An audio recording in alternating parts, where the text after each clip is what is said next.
U.S. Secretary of State John Kerry was in Cairo on Sunday, pressing for reforms during the highest-level American visit to Egypt since the ousting of the country's first democratically elected president.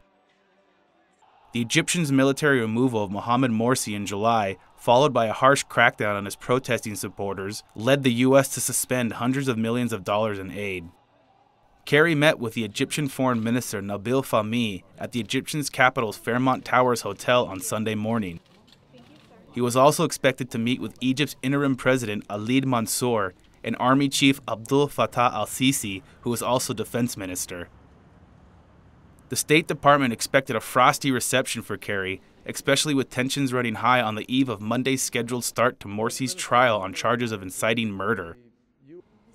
U.S. officials said the timing of the trial and Kerry's visit were purely coincidental, but that Kerry was likely to impress upon his hosts the importance of due process and transparency in all judicial proceedings. The department refused to confirm Kerry's visit until he landed in Cairo, even though Egypt's official news agency reported the impending trip 3 days earlier. The secrecy was unprecedented for a Secretary of State's travel to Egypt, for decades one of the closest U.S. allies in the Arab world, and highlighted the deep rift today between Washington and Cairo. Egypt was Kerry's first stop on a 9-day tour of the Middle East and Europe.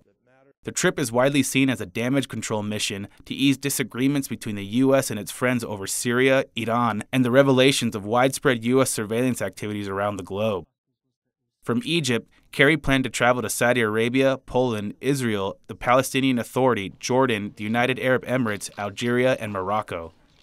This is Arbano Cordoba for Root All English.